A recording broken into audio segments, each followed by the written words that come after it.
ओम नमो भगवते वासुदेवाय नमः। नमस्कार दोस्तों, आज मैं ज्येष्ठ मास के 19वें अध्याय की कथा लेकर आई हूँ।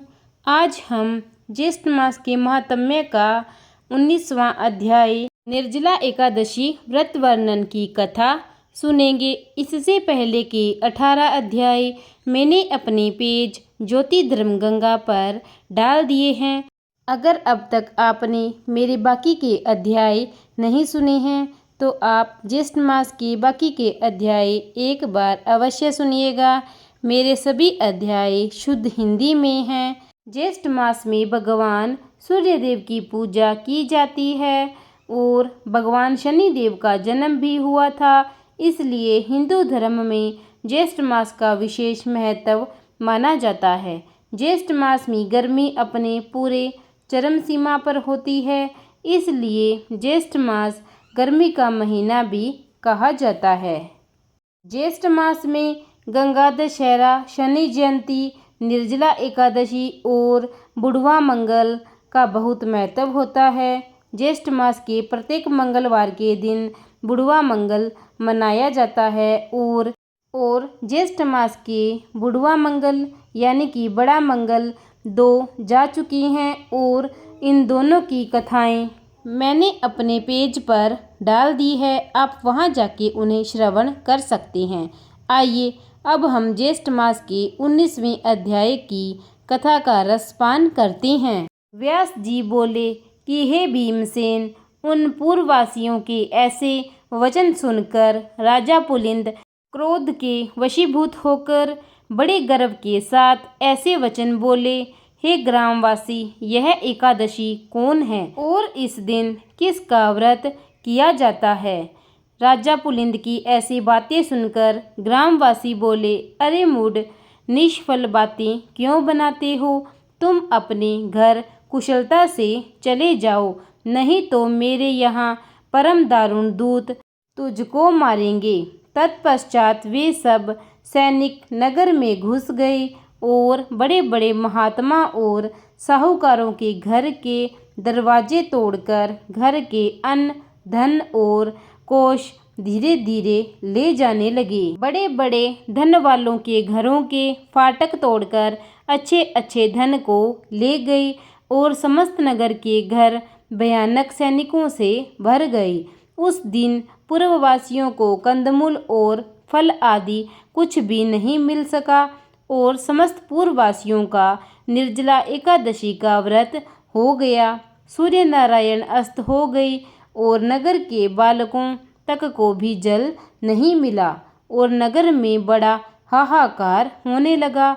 स्वर्ग में भगवान विष्णु सहसा उठकर खड़े हो गए तथा गरुड़ जी को बुलाकर उनके कान में बहुत सी बातें समझा दी तथा गरुड़ जी की सवारी कर शीघ्र ही उस नगर को चले गए और वहां जाकर विविध प्रकार की सेना की रचना की। उस सेना के सैनिक, जिनमें किसी के 3 नेत्र, 3 मुख, 7 जिह्वा, 4 पैर, महान, अद्भुत और बड़े बड़े दांत थे तथा 3 सिर, 2 मुख और 10 मुख, 6 मुख तथा 5 मुख, हाथी के समान मुख, हाथी के समान स्वरूप, सिंह के जैसी आकृति वाले महान और भयानक, नरसिंह के समान तेजस्वी, सिंदूर से पुंजित मुख, महिषासुर के समान प्रभायुक्त,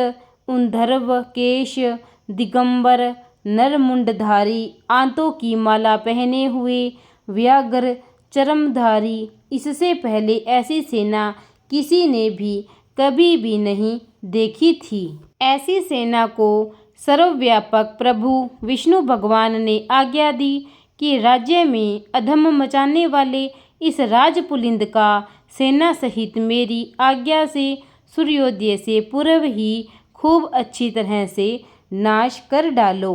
भगवान विष्णु की आज्ञा को शिरोधार्य कर वह भगवान विष्णु के सैनिक दल शत्रु सैनिक में घुस गए और शस्त्र प्रहार तथा वध करने लगी, जिससे बड़ा कोलाहल मच गया। कुछ खड़ंग से और कुछ खटवांग से वध किए गए और कुछ दांतों से काटे गए तथा अगर को कुछ लोग भक्षण कर गए और वीर लोग वहाँ से भाग रहे थे उनको पैरों से पकड़कर नीचे गिरा दिया गया। इस प्रकार पैदल सेना के बहुत से वीर मार दिए गए और बहुत से खा लिए गए। रथी घुड़सवार घोड़ा आदि अत्यंत दांतों से चूर्ण कर दिए गए। शिविर में आग लगाकर भस्म कर दिए गए। सब शिविरों को नष्ट कर दिया गया और उसका बड़ा प्रकाश हुआ। उस प्रकाश को देखकर सब लोगों को बड़ा विस्मय हुआ और कहने लगी कि तुम लोग कौन हो और कहाँ से आए हो। हम लोगों ने ऐसे वीरों को कहीं पर भी और कभी भी नहीं देखा। अतः उनको मनुष्य न समझकर सब सैनिक वहाँ से भागने लगे। सैनिकों को भागता देखकर विष्णु सैनिकों ने उनका पीछा करके उनको मार डाला। इस प्रकार पुलिंद की पूरी सेना को नष्ट कर दिया गया और सब सैनिकों को मार डाला गया। इसके पश्चात विष्णु गणों के साथ युद्ध करने के लिए स्वयं राजा पुलिंद गए और शस्त्र अस्त्र के दारुण प्रहार से आधा प्रहर युद्ध किया और फिर जब उनके साथ युद्ध करने में किसी प्रकार से भी समर्थ न हुआ तब मन में विचार करने लगा कि अब हम भी यहाँ से भाग जाएं, अन्यथा यहाँ पर सब नष्ट हो जाएगा। ऐसा विचार करके राजा पुलिंद ने मेघास्त्र छोड़ा जिसके द्वारा वहाँ घोर अंधकार हो गया और मेघ जल बरसने लगा तथा बड़े प्रचंड वेग से पवन चलने लगी।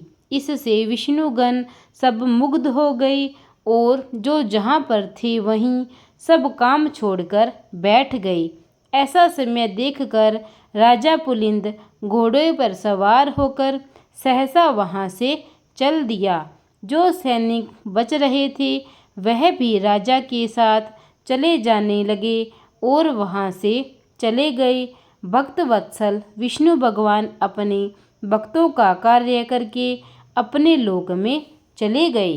प्रातःकाल होने पर नगरवासी अत्यंत आश्चर्य करने लगे और वहाँ पर शत्रु की सेना न देखकर अंत में पारणा के समय उन्होंने निश्चय किया कि यह सब कुछ स्वप्न मात्र था तथा भगवत प्रिय स्नान आदि कर्म करने में लग गए।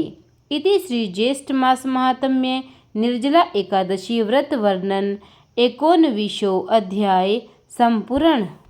प्रेम से बोलिए विष्णु महाराज की जय। अब हम भगवान विष्णु जी की आरती करेंगे।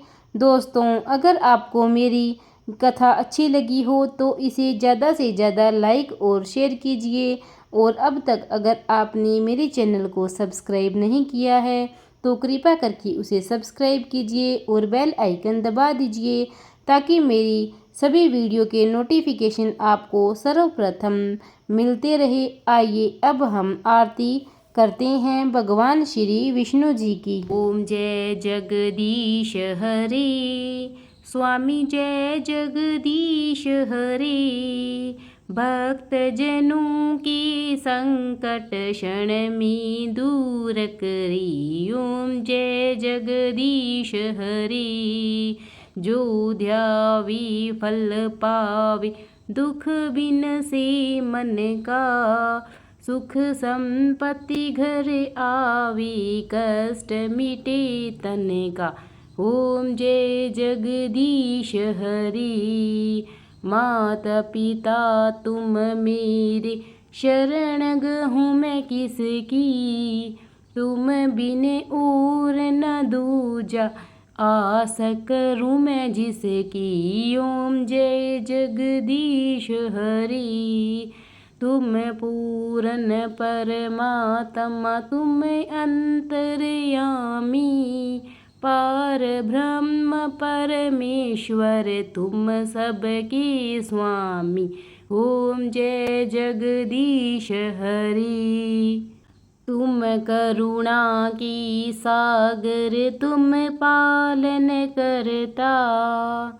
मैं मूर्ख खल कामी कृपा करो भरता। ओम जय जगदीश हरि। तुम हो एक अगोचर सबके प्राणपति।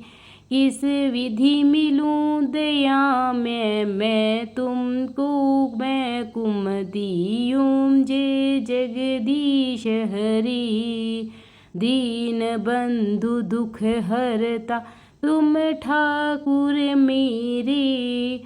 अपने हाथ उठाओ द्वार पड़ा मैं तेरी। ओम जय जगदीश हरि। विष विकार मिटाओ पाप हरो दीवा।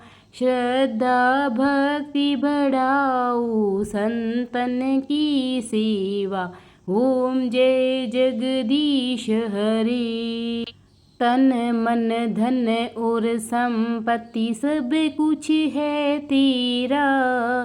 तेरा तुझको अर्पण क्या लागे मेरा। ओम जय जगदीश हरि। जगदीश्वर जी की आरती जो कोई नर गावे। कहत शिवानंद स्वामी मन वांछित फल पावे। ओम जय जगदीश हरि। प्रेम से बोलिए विष्णु महाराज की जय।